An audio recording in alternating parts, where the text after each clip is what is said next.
Hey guys, so we are now 1 minute away from what should be the reveal for Legends Limited Kefla, and there also should be a 1% sparking revealed alongside her.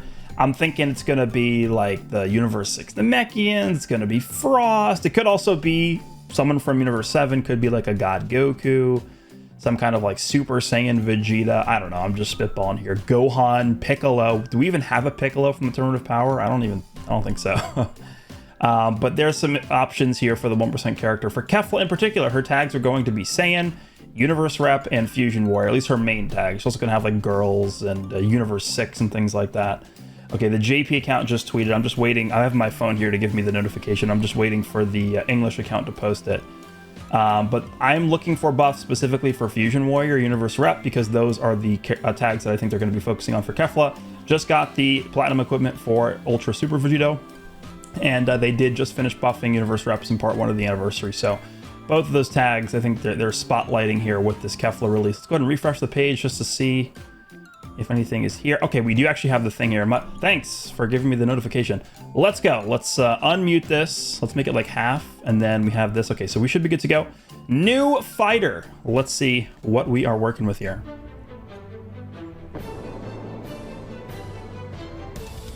It is a Frost. Okay. It is full power Frost, too. Final form Frost, full power. Wow.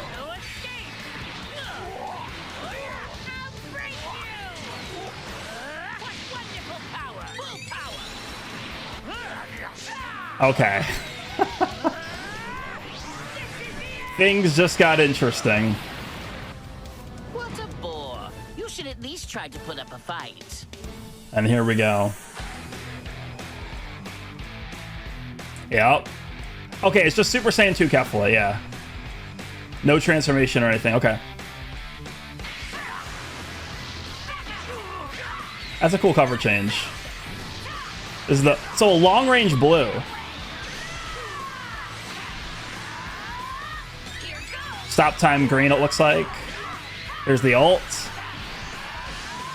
That looks pretty good, yeah.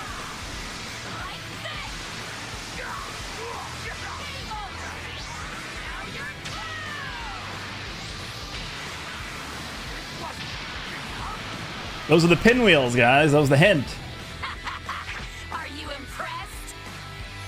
Okay, those look pretty interesting. So let me actually just make sure. Okay, so this banner is dropping tomorrow. This is actually, yeah, no, this should be tomorrow, the 30th. Right? It's tomorrow? I think, actually, let me just double check. Let me check what the JP one says. Okay, yeah, so the JP one does have the 30th. I'm just not sure what, like, UTC plus whatever it says on here.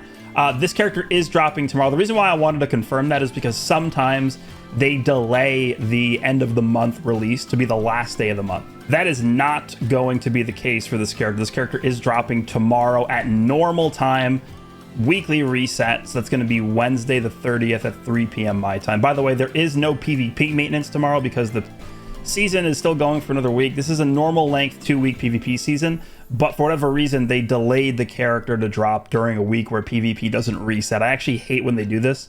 I don't like that for 2 reasons. Number one, it kind of screws up my schedule as a creator because I got to go summons, then I got to immediately jump into the showcase, and it kind of makes everything a little bit crammed schedule-wise. And then the second reason why I don't like it is because I think people become a little bit less open to testing new characters in the middle of a PvP season when they've already secured some high ranks and things like that. I think people are much more likely to test out new characters at the beginning of season when they're, you know, low RP, low rank. This kind of like doesn't really matter as much. So I do like it more when they tend to drop new characters when there is a reset of the PvP season because it's easier all around on people. But this character is dropping tomorrow. Let's just quickly talk about what the characters are doing. So of course, we have Frost. Now, I did talk about this actually, the possibility that we could get a 1% sparking Frost in the video where they dropped the hint for Kefla.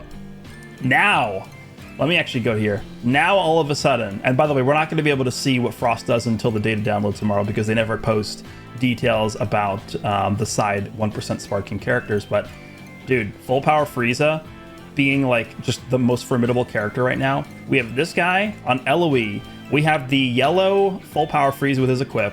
We have Revival Frieza, and now we have Frost. Depending on what Frost does, LOE could legitimately be a team. It already is like a quote-unquote legit team, but it's definitely not as good as like Frieza Saga. I think like the full Goku setup from the anniversary is probably a better team. You could run like Frieza Saga with Kaioken Goku. So I think there's definitely some better teams for sure than LOE right now, but we're like one and a half releases from LOE being right up there with the best teams. And we'll see what this Frost ends up doing. I think what this team needs right now, probably more than anything else, is just like a specifically super bulky tank character. Full Power Frieza is pretty tanky. Both of them actually are pretty tanky, but there's no like guaranteed, let me just come in here and stop the combo level character, which I guess they kind of tried to do with their Zenkai for Revival Frieza, but he just gets crushed. I mean, it's really tough to run this guy with Full Power Frieza, and the Ultra Full Power Frieza unironically running around in every single match right now.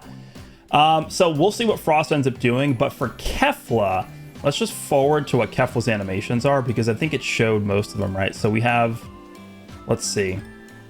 Oops, I actually kind of want this to, okay, so this is the cover change. This cover change looks pretty good. This is a strike cover change, it looks like. So we have that. We have the blue card, which looks like it's a long range. I guess it's possible it could be a beam, or not a beam, a projectile. I doubt it, because it's an LF character, and I don't think they're going to do that, but yeah, it looks like a long range, like beam blue card that turns into, this is her green card. Now, this could in fact be an AoE green. I mean, this looks like an AoE green to me, but it doesn't actually show the opponent being hit by this. So I don't know, right? Everybody thought going into the Anniversary Part 2 character kits that the Vegeta would have an AoE green, because it looked like it was an AoE green, but it actually ended up not being an AoE green. So I don't want to say whether or not this is going to be an AoE green or not until we actually see what it does, but this definitely looks like it could be an AoE green. So there's that. And then this is the ult, which is just like a standard ultimate. The animation looks really good, though. I do think they did a good job with the animations on Kefla, but there we go. That is the reveal for Kefla and Frost. Again, I did a video talking about what I would want to see out of Kefla in terms of like color and things like that. If we're specifically talking about Universe Reps and Fusion Warrior, because I don't really like to take into consideration Saiyans too often. The Saiyan team really is just like residually good Saiyan characters that just get thrown together on a team, like the full Goku team, or you know, Majin Vegeta thrown on leader slot with like 2 Gokus or something like that's usually what the Goku team ends up being. So I don't think they're going to specifically be designing this Kefla to be like really powerful specifically for the Saiyan team. So I'm just going to X out Saiyans. And we already talked about Frost, so we could get rid of Lineage of Evil for now. But Universe Reps is getting 2 characters here. It's getting the Frost, and it's getting Kefla. So Universe Rep is getting 2 more summonable characters added to the roster. I actually wouldn't be surprised if they also ended up dropping some new strong equips for this team. We'll see. Just keep in mind that this week, there is no co-op reset, and there is no PvP reset. So I think the only equip actually we might be getting is an Awakened equip, but they could drop a really strong Awakened equip here.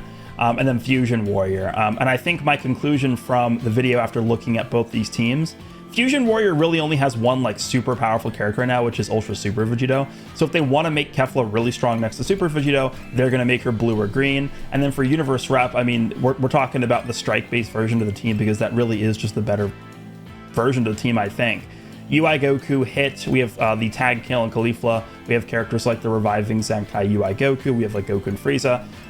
Also on this team, I really don't think there's any bad color option, except I just don't really think they're going to make her yellow because of Super Vegito here. I think, unironically, I know this color's been buffed a lot, but green I think probably is the most likely color for her, but it'd be nice to get a really powerful purple unit. It's been a long time. I think red probably not, just because Hit is already red. He's a melee character. And then we have Kaba, who is a ranged red. So for Universe Rep, kind of has red covered here. But I'm thinking green or purple probably are my top 2 picks. Purple would be a little bit less good next to this guy, but we will see. Let me know what you guys think of the reveal for Kefla. I'll be doing a separate video breaking down the character. I assume her kit is posted on the website, so we'll jump right into that video next.